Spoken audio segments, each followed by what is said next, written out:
ونسلم على سيدنا ومولانا محمد رسوله النبي الكريم أما بعد. قال الله تبارك وتعالى في القرآن المجيد والفرقان الحميد: ربنا اغفر لي ولوالدي وللمؤمنين يوم يقوم الحساب. صدق الله مولانا العظيم وصدق رسوله النبي الكريم. مولاي صل وسلم دائما ابدا على حبيبك خير الخلق كلهم هو الحبيب الذي ترجى شفاعته لكل هول من الاحوال مقتحم. حمد اور صلاۃ کے بعد الہی کے صد احترام معزز علماء کرام، معزز قائدین اور کارکنان تحریک منہاج القرآن ضلع جھنگ، معزز مہمانان گرامی قدر، اللہ تعالیٰ کا شکر ہے کہ جس کی توفیق سے ہم آج جناب محترم ماہر قیصر عباس ڈوانا صاحب، عظیم رہنما تحریک منہاج القرآن جھنگ، آپ کے والد گرامی کی مثال ثواب کی مجلس میں ہم جمع ہیں. دعا ہے اللہ رب العزت ہم سب کی حاضری اپنی بارگاہ میں قبول فرمائے. بلا تمہید موقع کی مناسبت سے بات شروع کرنا چاہتا ہوں، جو کہ وقت نہایت قلیل ہے. جو گفتگو چل رہی تھی میں چاہتا ہوں اسی تناظر میں چند باتیں عرض کر دی جائیں تاکہ دونوں جو خطاب ہیں وہ جڑے رہیں اور ایک پیغام آپ حضرات تک پہنچ جائے. والدین کے حوالے سے آپ نے سنا، بالخصوص والد کے حوالے سے جو دو تین باتیں میں عرض کروں گا. ان میں چونکہ ایک والد کے مثال ثواب کے لیے ہے کہ وفات کے بعد والد کا، والدہ کا، جانے والوں کا جو حق ہوتا ہے وہ پورا کیا جائے. والدین ایسی شخصیات نہیں ہیں کہ صرف زندگی میں ان کے حقوق ہوں. والدین اگر فوت بھی ہو جائیں پھر بھی حق ختم نہیں ہوتا. ان کے حقوق عام طور پہ تو یہی لگتا ہے کہ جب تک والد زندہ ہے، والدہ زندہ ہے، تب تک ان کے حقوق ہیں، ان کے آگے اونچا نہیں بولنا، ان کی بات کو ماننا ہے. وہ سارے معاملات جو ابھی ہم سن رہے ہیں، سنا ہے ہم نے، تو یہ زندگی میں ہے. والد فوت ہو گیا ہے، والدہ چلی گئی ہے، اب قبر میں ہے. اب اگر کوئی بندہ یہ سمجھے کہ اب حقوق ختم ہو گئے تو اب یہ بات بھی سمجھ لیں کہ وفات کے بعد بھی حقوق ختم نہیں ہوتے. وفات کے بعد بھی رہتے ہیں. امام احمد بن حنبل کے مسند میں حدیث پاک ہے، ایک شخص نے آ کے آقا کی خدمت میں عرض کیا: آقا والدین تو چلے گئے، کیا ابھی بھی ان کا کوئی حق مجھ پہ ہے کہ میں ادا کروں؟ آقا فرماتے ہیں ہاں، 4 طرح کے حق ابھی بھی باقی ہیں. اللہ اکبر، سبحان اللہ. تو آپ کو یہ مت سمجھے کہ والدین کسی کے 10 سال پہلے، 5 سال پہلے یا کچھ دن پہلے گئے تو اب شاید حقوق سے ہم بری ہو گئے. بری نہیں ہوئے. یعنی کہ اتنا اہم یہ مسئلہ ہے کہ زندگی میں بھی اور ان کی زندگی کے بعد بھی. زندگی کے بعد کے کیا ہے، ان میں سے 2-3 باتیں میں عرض کر دوں. ماشاءاللہ ماشاءاللہ. اب ایک تو آقا فرماتے ہیں الصلاۃ علیہما، پہلا جو حق ہے ماں باپ کا اولاد پر وفات کے بعد کہ والد فوت ہو گیا، والدہ چلی گئی، اب ان کا نماز جنازہ پڑھنا یہ والدین کا اولاد پہ حق ہے. ماشاءاللہ. والد چلا گیا، اگر کوئی پاکستان میں نہیں ہے، باہر ہے، وہ کہیں جی آپ لوگ پڑھ لیں، میں آ جاؤں گا بعد میں، کوئی مسئلہ نہیں ہے، تو اس نے والد کا حق ادا نہیں کیا. والدہ فوت ہو گئی پاکستان میں، خود بیٹھا ہے باہر، کہتا ہے تم پڑھ لو، میری ضرورت نہیں ہے، تو اس نے ماں کا حق ادا نہیں کیا. زندگی کا حیات میں حق اور ہے، وفات کے بعد بھی ہے. آواز تھوڑی کلیئر کر دیں، یہ سیکھو بالکل نرم کر. پہلا ہے. دوسرا ہے کہ ان دونوں کے لیے بخشش کی دعا کرنا. الصلاۃ علیہما پہلا ہے، اور دونوں کے لیے بخشش مانگنا اللہ سے نہیں. اگر کوئی ماں کے لیے باپ کے لیے دعا کر رہا ہے مولا بخش دے میری ماں کو میرے باپ کو, وہ ماں باپ پہ کوئی احسان نہیں کر رہا, وہ ماں باپ کا حق ادا کر رہا ہے. کیا بات ہے, یہ حق ہے. واہ واہ واہ کیا بات. وَإِكْرَامُ صِدِيقِهِمَا, تیسرا حق ہے کہ جو ماں باپ کے جو قریبی ہیں, باپ کے دوست, باپ کے قریبی, باپ کی طرف سے جو رشتے ہیں ان کے ساتھ باپ کی وفات کے بعد بھی نیکی جاری رکھنا. یہ باپ کا اپنے بیٹوں پر اولاد پہ حق ہے. اور امام مسلم نے مسلم میں حضرت عبداللہ ابن عمر رضی اللہ تعالیٰ عنہ سے حدیث بات بیان کی ہے. اور آگے جا کے جی جگہ پیچھے تنگ ہو گئی ہے تو آگے ایک جگہ کافی ہے, آپ یہ لینے چھوڑ دیں, ابھی بعد میں پھر بن جائیں گے, تھوڑا آگے ہو جائے, تھوڑا آگے ہو جائے, تو پیچھے جگہ بالکل ختم ہو رہی ہے, تھوڑا آگے ہو جائے. جزاک اللہ. امام مسلم نے صحیح مسلم میں حدیث پاک بیان کی ہے. حضرت عبداللہ ابن عمر رضی اللہ تعالیٰ عنہما راوی ہے, آقا نے فرمایا ان من ابر البر صلۃ الرجل احرى ود ابيه بعد ان يولي او كما قال صلی اللہ علیہ وسلم. آقا فرماتے ہیں نیکیوں میں سے سب سے بڑی نیکی ہی یہ ہے. نیکی کرنا چاہتے ہیں, جی ہاں, فرمایا نیکیوں میں سب سے بڑی نیکی یہ ہے کہ ایک بندہ اپنے والد کی وفات کے بعد والد کے دوستوں کے ساتھ نیکی کرے. لیکن بندہ کہتے ہیں والد کے دوست ہیں, میرا کیا لینا دینا. آقا فرماتے ہیں نیکی کرنی ہے تو والد کے دوستوں کے ساتھ نیکی کر. اس سے کیا ہوگا, والد کا حق ادا ہوگا, والد کی روح قبر میں خوش ہو. اچھا, اس پر آگے امام مسلم نے واقعہ ذکر کیا ہے. حضرت عبداللہ ابن عمر رضی اللہ عنہ سفر پہ جاتے تھے اور اکثر آپ کا طریقہ تھا 2 سواریاں لے کے جاتے تھے. ایک اچھی سواری جس پہ سفر آسان ہو, ایک تھوڑی مشکل جس پہ سفر ہوتا ہے. ایک ساتھ دراز گوش گدا بھی لے کے جاتے تھے, اور خچر نما سواری ہوتی یا گھوڑا ہوتا وہ بھی ساتھ لے کے جاتے. جو اونٹ پہ ہوتے تھے, ایک اونٹ کی سواری ہوتی اور ایک یہ گدے کی سواری ہوتی. اونٹ کی سواری بہت مشکل ہے, بندہ جلدی چل جاتا ہے, لیکن جو خچر یا گدے کی سواری ہے یہ ذرا آسان ہے. تو آپ جب سفر پہ جاتے 2 سواریاں, تاکہ سواری بھی تکلیف پہ نہ رہے. کچھ دیر اس پہ سوار ہو گئے اور کچھ دیر دوسری پہ سوار ہو گئے. ایک قاصد بھی ساتھ ہوتا تھا جب بھی آپ جاتے تھے. تو آپ سفر پہ تھے, آپ جا رہے تھے مدینہ سے مکہ کی طرف, حج تھا یا عمرہ کچھ ادا کرنے جا رہے تھے. راستے میں ایک بندہ آپ کو ملا تو آپ نے اس سے بات چیت کی, کلام ہوا تو پتہ چلا کہ یہ میرے باپ عمر بن خطاب رضی اللہ تعالیٰ عنہ کا جاننے والا ہے, دوست ہے. جب پتہ چل گیا باپ کا دوست ہے تو اب آپ نے کیا کیا, آپ نے جو امامہ پہنا ہوا تھا سر پہ, پہلے تو اپنا امامہ اتار کے اس کو دے دیا. اور عرب کے اندر کسی کو عزت دینے کا یہ بڑا اچھا طریقہ تھا کہ اپنی پگڑی دے دینا, عزت دے دی. امامہ رکھ دیا.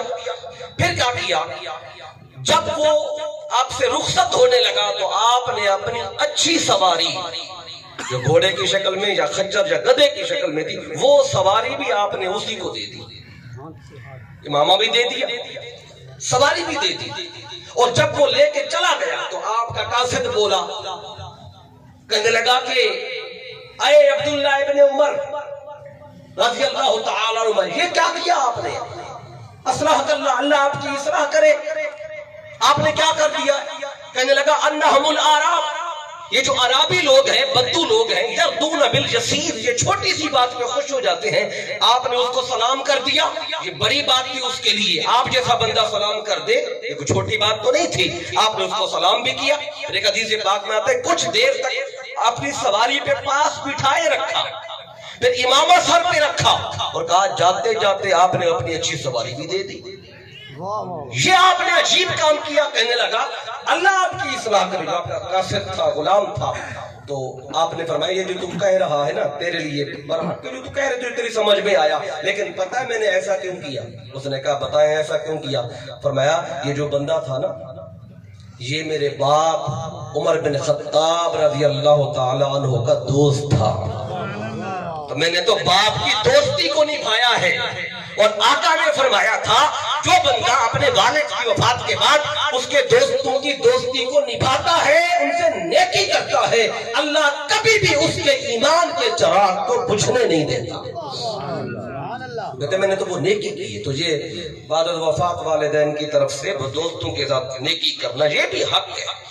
اب میں نے جو دوسرا حق آپ کو بتایا اکرام و صدیق حما، پھر جو صلہ رحمی ہے جن سے خون کا رشتہ ہے ان رشتوں کو نبھانا، یہ بھی ان چوتھے حق میں آتا ہے. جو دوسرا حق بتایا اس پہ میں 2 باتیں عرض کرتا ہوں پھر بات ختم کروں گا کہ ان کے لیے بخشش کی دعا مانگنا، استغفار کرنا. جب اولاد ماں باپ کے لیے ہاتھ اٹھاتی ہے تو اللہ کی رحمت کا انداز کیا ہوتا ہے. اب باپ کو ماں کو، اب یہ تو آج مطلب ہفتہ ہو گیا 3 دنوں کے 10 دنوں کے یا مہینہ ہو کے آپ جمع ہو کے بیٹھیں دعا کریں ٹھیک ہے، لیکن جو ہی قبر میں رکھتے ہیں اور قبر میں رکھنے کے فوراً بعد اگر جانے والے کو، ماں کو، باپ کو، بھائی کو، بہن کو، رشتہ دار کو، دوست کو، علاقے والے بندے کو فائدہ پہنچانا چاہیں تو آقا نے وہ طریقہ بھی بتایا کہ نکیرین بھی ابھی نہیں آئے اس کو فائدہ پہنچا دو. اور جو سوال کرنے والے آتے ہیں آپ کو پتہ ہے 3 سوال کرتے ہیں، من ربک ما دینک اور ما کنت تقول فی هذا الرجل لمحمد صلی اللہ علیہ وسلم او کما قال علیہ الصلوۃ والسلام. 3 سوال بھی آئے ہیں کتب میں اور 1 سوال بھی آیا ہے. تطبیق کیا حضور شیخ الاسلام نے بڑی شرح کے ساتھ، میں اس کی طرف نہیں جانا چاہتا. تو قبر میں سوال ہوتے ہیں، اب اس میں کوئی شک نہیں ہے 1 ہو یا 3 ہو. اب ان سوالوں میں اگر چاہتے ہیں ہماری مدد ہو جائے اور ان سوالوں میں پاس ہو جائے، یا جو حدیث میں کوٹ کرنے لگا ہوں اس میں تو یہ لکھا ہے کہ وہ نکیرین آتے ہیں سوال کیے بغیر چلے جاتے ہیں، اللہ اکبر، سوال بھی نہیں کرتے. اب آج آپ سنتے رہتے ہیں قبر میں سوال ہو کہ آج ایک حدیث پاک کوٹ کرنا چاہتا ہوں، اگر یہ کام کر لیں ماں کے لیے، باپ کے لیے، اپنے دوست کے لیے، جس میں کوئی شک نہیں ہے، اگر آپ نے صحیح طریقے سے وہ کام کر لیا تو اللہ تعالیٰ ان سوالوں سے بھی بچا لیتا ہے. اب حدیث کیا ہے؟ اسے حدیث تلقین میت کہا جاتا ہے کہ قبر والے کو تلقین کرنا. ایک تلقین ہے جب زندہ ہو بندہ، سانسیں چل رہی ہوں اور نکلنے والی ہوں سانسیں رکھتے نظر، اس وقت تلقین کرنا وہ اور تلقین ہے. یہ جو اب میں عرض کرنے لگا ہوں یہ وہ تلقین ہے قبر میں رکھ چکے، مٹی ڈال چکے، اس وقت اس کو تلقین کرنی ہے. اسے کہتے ہیں تلقین میت. اب یہ تلقین کسے کرتے ہیں؟ جو سنتا ہو. اور تلقین اس کو کرتے ہیں جو فہم اور ادراک اور شعور رکھتا ہو. آپ اپنے علاقے میں شور کوٹ میں پاگل بندے کو تلقین نہیں کر سکتے. جو مجنون ہو اور عقل سے آری ہو، جسے پاگل اور مجنون کہہ دیتے، دیوانہ بندہ کہہ دیتے، اسے تلقین کوئی نہیں کرتا. کیوں؟ اس کے اندر عقل نہیں ہے، شعور نہیں، فہم نہیں ہے.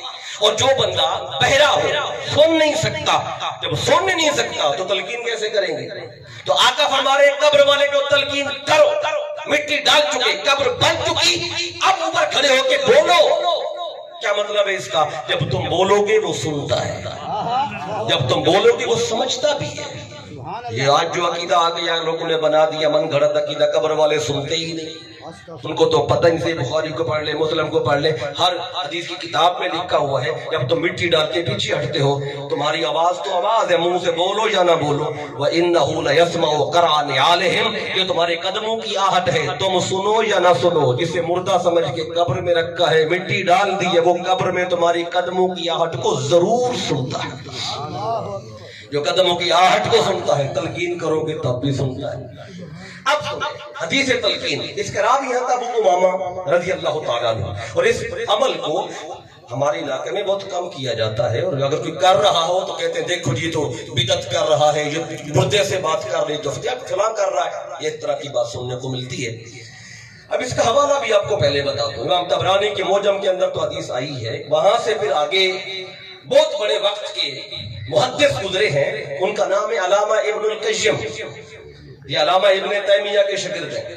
ان کی کتاب ہے کتاب الروح، اس میں حدیث پاک سند کے ساتھ موجود ہے.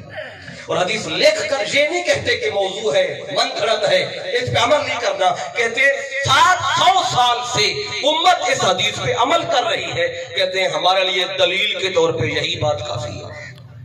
پھر امام جلال الدین سیوطی نے اس حدیث پاک کو شرح الصدور میں لکھا، امام غزالی نے احیاء العلوم میں لکھا، اور بھی کتب میں حدیث پاک آئی. حدیث تلقین حدیث کیا ہے؟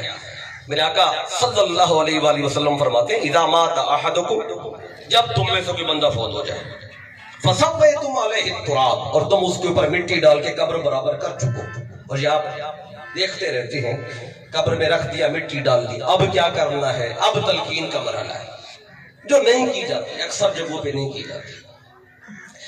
اگر کریں گے تو فائدہ کیا ہوگا؟ اور یہ آقا کا فرمان آ رہا ہے، سنیں، اگر فائدہ پہنچانا نا، جو عیسیٰ علیہ السلام کی محفل ہے تو آج اگر ذکر کر کے بھیجے، فائدہ آج بھی ہوتا ہے، نکیرین کے آنے سے پہلے کرنا چاہیں، وہ طریقہ بھی آقا نے سمجھایا ہے۔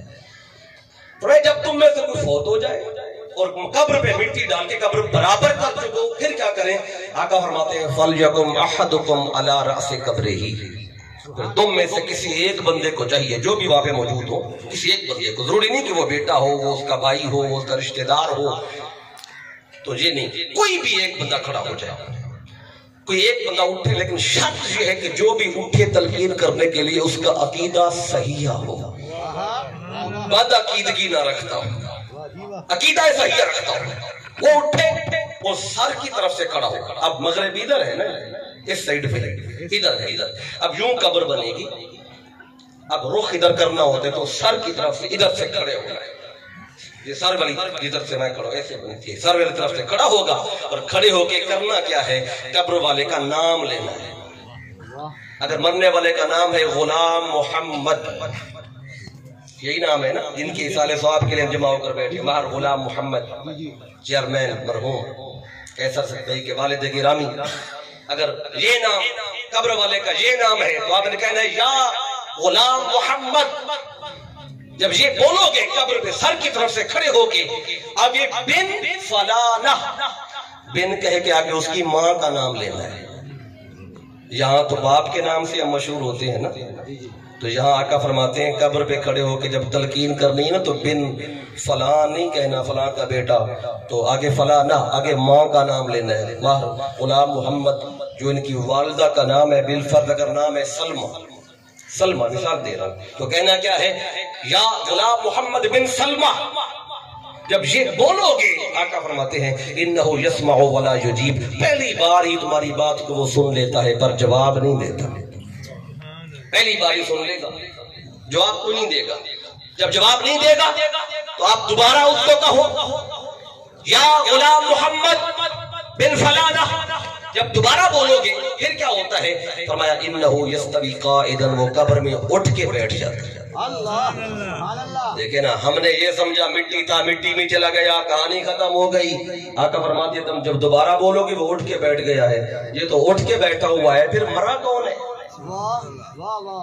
تو یہ انسان کبھی مرتا نہیں ہے ہمیشہ کے لیے، بس انتقال ہوتا ہے، وہ منتقل ہوا ہے، پہلے ادھر تھا اب برزخ میں چلا گیا، سنتا بھی ہے، دیکھتا بھی ہے، سارا کچھ ہے، تو دوبارہ بولو کہ اٹھ کے بیٹھ گیا۔ اب آقا فرماتے ہیں اب تیسری بار اس کو آواز دو یا فلان ابن فلانا، اے فلاں فلاں عورت کی بیٹے، جب دوبارہ تیسری بار کہو گے اب وہ بولتا ہے۔ پہلی بار سنا تھا، دوسری بار اٹھ کے بیٹھ گیا، اب تیسری بار بولے گا۔ اب ہمارا عقیدہ ہے بولے گا، جو کہ ہم تو ایمان بالغیب رکھتے ہیں۔